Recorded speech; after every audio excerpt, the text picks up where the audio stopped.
For jelly rolls, I always like to pick two really contrasting colors of clay.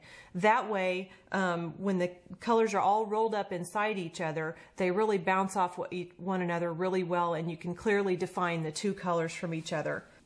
I've chosen this Granny Smith color in black. So first, I'm going to start by rolling my clay through the clay conditioning machine on the thickest setting. I've got two nice sheets about the same size, and then I'm going to cut a lead edge in my black. Now you'll want to determine which color is going to be on the outside of the cane. And I like to put my dominant color on the outside, in this case black. Also trim a lead edge on your inside color. Layer your inside color over the black and leave at least 1/8 of an inch, if not more, here on the black sticking out past the edge of the green. Then I'm going to trim the edges with my rigid blade. Set those aside. And I'm going to trim the back edge as well. All right, now let me recap just real quickly. I want my outside color, which is the black, sticking out past the inside color. I want the edges trimmed equal and the back edge trimmed. And I'm going to just roll over this gently to make sure any air pockets are smoothed out. Trapping air inside a cane is like the worst thing you can do, and so you want to practice really good technique the whole time you're working to make sure you don't trap air.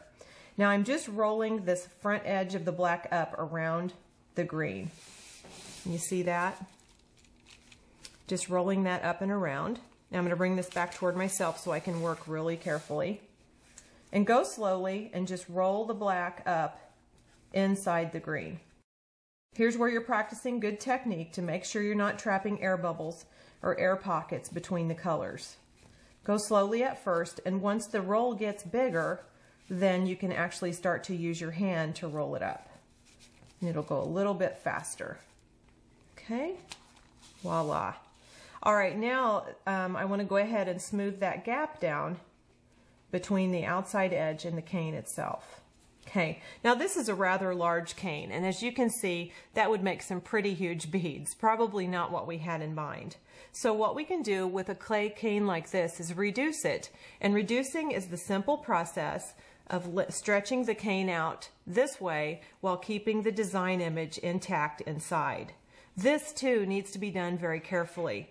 I always work from the inside of the cane and work out. That way you're always pushing any air that could be trapped in there out toward the edges. And you'll feel as you're going along reducing the cane that it starts to feel quite a bit softer and the clay starts to move quite a bit quicker. Once this happens, you can start rolling the cane on the work surface in front of you. I always start from the middle and roll to one end. I even flip my cane over and always start in the middle and work to one end.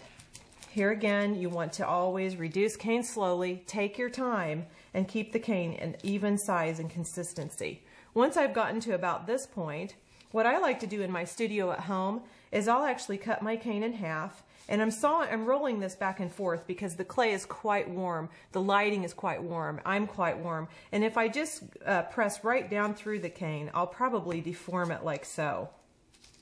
So you saw how I just took that sawing motion and rocked back and forth. That's a good way to cut a round cane. What I like to do in my home studio is to keep some of the cane large so that I can use it for other projects in this large format. Because once you reduce it, you can't get it larger again. So just keep rolling. You can even try stretching if you want. A lot of people use this method.